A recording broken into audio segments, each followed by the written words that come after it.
우리에게 주시는 하나님의 말씀은 창세기 6장 11절에서 22절까지의 말씀입니다. 하나님의 말씀을 받들어 읽겠습니다. 그때에 온 땅이 하나님 앞에 부패하여 포악함이 땅에 가득한지라. 하나님이 보신즉 땅이 부패하였으니 이는 땅에서 모든 혈육 있는 자의 행위가 부패함이었더라. 하나님이 노아에게 이르시되 모든 혈육 있는 자의 포악함이 땅에 가득함으로 그 끝날이 내 앞에 이르렀으니 내가 그들을 땅과 함께 멸하리라. 너는 고페르나무로 너를 위하여 방주를 만들되 그 안에 칸들을 막고 역청을 그 안팎에 칠하라. 내가 만들 방주는 이러하니 그 길이는 300규빗, 너비는 50규빗, 높이는 30규빗이라. 거기에 창을 내되 위에서부터 한 규빗에 내고 그 문은 옆으로 내고 상, 중, 하 3층으로 할지니라. 내가 홍수를 땅에 일으켜 무릇 생명의 기운이 있는 모든 육체를 천하에서 멸절하리니 땅에 있는 것들이 다 죽으리라. 그러나 너와는 내가 내 언약을 세우리니 너는 네 아들들과 내 아내와 내 며느리들과 함께 그 방주로 들어가고 혈육 있는 모든 생물을 너는 각기 암수 한 쌍씩 방주로 이끌어들여 너와 함께 생명을 보존하게 하되 새가 그 종류대로 가축이 그 종류대로 땅에 기는 모든 것이 그 종류대로 각기 둘씩 네개로 나아오리니 그 생명을 보존하게 하라. 너는 먹을 모든 양식을 네개로 가져다가 저축하라. 이것이 너와 그들의 먹을 것이 되리라. 노아가 그와 같이 하여 하나님이 자기에게 명하신 대로 다 준행하였더라. 아멘. 오늘 이 본문의 말씀으로 말씀하시고 행하시는 하나님이라는 제목으로 말씀을 나누겠습니다. 사람이 무섭다는 말을 들어보신 적이 있을 겁니다. 하나님을 두려워하지 않는 사람이 무법지대에 살면 그가 저지를 수 있는 끔찍한 일은 아무도 예측할 수 없습니다. 세상에서 그런 극악무도한 일들이 벌어지고 있다는 소식을 우리는 접하고 있습니다. 러시아와 우크라이나 전쟁 중에 그런 상상할 수 없는 잔혹한 일들이 벌어지고 있다고 합니다. 이와 같은 일이 육신의 정욕과 탐욕의 마음을 빼앗긴 사람들에 의해서도 일어나고 있습니다. 뉴스를 통해 그런 끔찍한 사건을 보면서 내가 사는 대한민국에서는 그런 일이 일어나지 않는 것을 다행이라 생각합니다. 적어도 내 주변에서 그런 일들이 일어나지 않음을 우리는 다행이라 생각합니다. 그런데 만약 그런 일이 내게 일어났다고 생각해 보면 어떡할까요? 내 주변에서 그런 일들이 일어났다고 생각하면 너무나 끔찍할 겁니다. 그런데 그런 일들, 사람을 죽이고 약탈하는 지옥 같은 현실이 날마다 내 주변에서 벌어지고 있다면 어떨까요? 노아 시대, 그러니까 하나님의 홍수 심판이 있기 전 세상이 그런 모습이었다고 말합니다. 11절과 12절의 말씀입니다. 그때에 온 땅이 하나님 앞에 부패하여 포악함이 땅에 가득한지라. 하나님이 보신즉 땅이 부패하였으니 이는 땅에서 모든 혈육 있는 자의 행위가 부패함이었더라. 이 본문을 세번역 성경으로 읽으면 다음과 같습니다. 하나님이 보시니 세상이 썩었고 무법천지가 되어 있었다. 하나님이 땅을 보시니 썩어 있었다. 살과 피를 지니고 땅 위에 사는 모든 사람의 삶이 속속들이 썩어 있었다. 당시의 세상이 무법천지가 되었고 사람들의 탐욕으로 세상은 심각하게 병들었습니다. 세번역 성경에서 말하는 썩었다는 표현이 당시 상황을 참 잘 묘사하는 것 같습니다. 하나님은 노아에게 하나님의 계획을 말씀해 주십니다. 13절입니다. 하나님이 노아에게 이르시되 모든 혈육 있는 자의 포악함이 땅에 가득함으로 그 끝날이 내 앞에 이르렀으니 내가 그들을 땅과 함께 멸하리라. 하나님은 노아에게 포악을 일삼는 사람들을 땅과 함께 멸하실 것이라 말씀하십니다. 하나님은 장차 행하실 일을 미리 말씀하시는 분이십니다.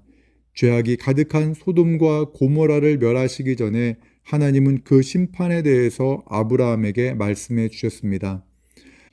하나님을 떠나 이방 신상을 섬기는 북이스라엘과 또한 유다에게 임할 심판에 대해서도 많은 선지자들을 통해서 미리 말씀하셨습니다.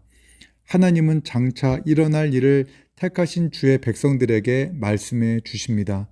이 땅에 오신 예수님도 장차 일어날 일을 제자들에게 다 말씀해 주셨습니다.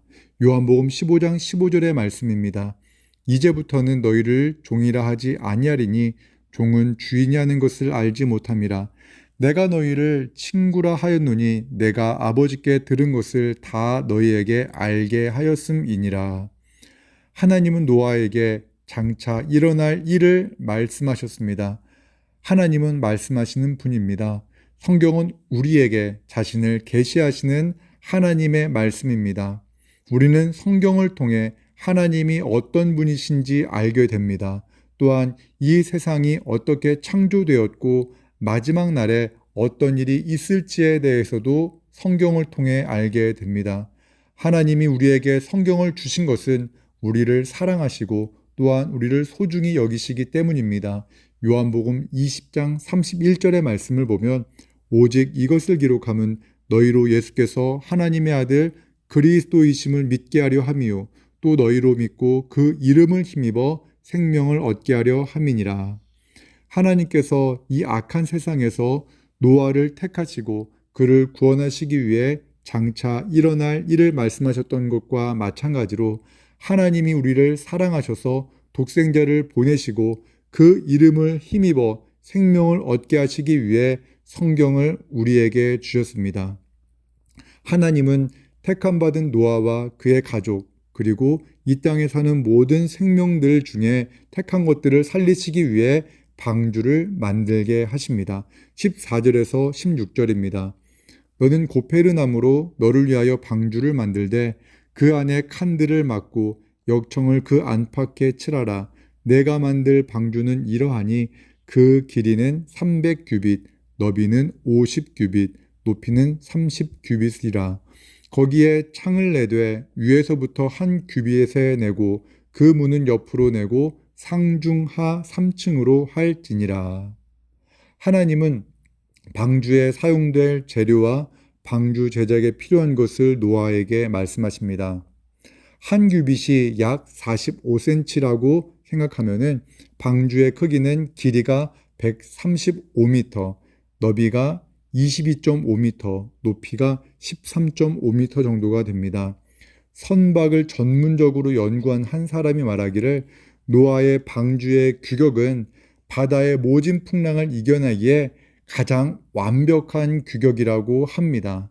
그런데 문제는 배를 한 번도 만들어 본 적이 없는 노아가 이런 배를 만들 수 있었을까 하는 것입니다. 하나님의 영이 충만하게 임하면 가능합니다. 출애굽한 이스라엘 백성들이 하나님께 예배하기 위해 성소를 제작할 때 하나님은 유다 지파의 브살레를 택하셔서 그에게 하나님의 영을 충만히 부어주십니다. 그리고 그로 하여금 회막에 필요한 기구들을 만들게 하십니다. 하나님의 영이 노아와 그의 아들에게 충만하게 임하셔서 이 크고 견고한 방주를 제작하게 하신 겁니다. 하나님께서 노아에게 말씀하실 때 방주는 세상에 존재하지 않았습니다. 아직 노아는 방주를 만들기 위해 나무 하나 베지 않은 상태였을 것입니다. 하지만 하나님은 그 배가 노아를 통해 만들어진 후의 일, 그 일이 마치 지금 일어난 것처럼 노아와 언약을 세우십니다. 17절에서 20절의 말씀입니다. 내가 홍수를 땅에 일으켜 무릇 생명의 기운이 있는 모든 육체를 천하에서 멸절하리니 땅에 있는 것들이 다 죽으리라. 그러나 너와는 내가 내 언약을 세우리니 너는 내 아들들과 내 아내와 내 며느리들과 함께 그 방주로 들어가고 혈육 있는 모든 생물을 너는 각기 암수 한 쌍씩 방주로 이끌어들여 너와 함께 생명을 보존하게 하되 새가 그 종류대로 가축이 그 종류대로 땅에 기는 모든 것이 그 종류대로 각기 둘씩 내게로 나아오리니 그 생명을 보존하게 하라. 하나님은 노아에게 현재는 홍수가 없지만 장차 호흡하는 모든 육체를 멸할 홍수가 있을 것이라고 말씀하십니다. 그 홍수에서 노아와 노아의 가족은 노아가 만들 방주에 들어가서 생명을 보존하게 될 것입니다. 또한 혈육 있는 모든 생물이 방주에서 그 생명을 보존하게 될 것입니다. 그 엄청난 생물이 어떻게 방주로 들어왔을까 하는 생각이 들 겁니다. 인간과 그 동물이 소통을 했기 때문에 왔을까요? 아닙니다. 하나님께서 그 모든 생물들을 방주로 이끌어 오십니다. 2014년 영화로 제작된 노아의 장면 중에 가장 인상적인 장면 중 하나가 바로 땅에 있는 모든 생물들이 방주로 들어오는 장면이었습니다. 그 동물들이 또한 새들이 또한 땅에 기는 많은 것들이 하나하나 하나님의 음성을 듣고 하나님의 명령에 의해 노아 방주로 들어오는 그 장면 보신 분들은 기억하실 것입니다. 하나님은 노아에게 또 하나 준비할 것을 말씀하십니다. 21절입니다. 너는 먹을 모든 양식을 내게로 가져다가 저축하라. 이것이 너와 그들의 먹을 것이 되리라. 하나님은 방주를 만드는 것뿐만 아니라 그 엄청난 숫자의 생명들을 먹일 양식까지 노아에게 준비하라고 명하십니다. 100m가 넘는 배를 만들고 그 엄청난 짐승들에게 먹일 양식까지 준비하는 일은 노아의 힘으로는 절대 감당할 수 없는 일처럼 느껴집니다. 하지만 노아는 하나님의 말씀에 순종했습니다. 22절입니다. 노아가 그와 같이 하여 하나님이 자기에게 명하신 대로 다 준행하였더라. 아멘. 노아는 하나님께서 자신에게 맡기신 일을 준행했습니다. 하나님께서 노아에게 맡기신 일은 인간의 힘으로는 감당할 수 없는 일처럼 보이지만 하나님의 명령에 노아는 순종했고 그 일을 감당합니다. 하나님의 명령은 때때로 우리의 힘으로 감당할 수 없는 일처럼 보입니다. 그래서 주저하고 망설이게 됩니다. 하나님께 말씀을 들은 사람들이 대부분 망설였습니다. 모세의 경우도 그러했습니다. 모세는 애굽왕 바로가 얼마나 무시무시한 사람인지 알고 있었습니다.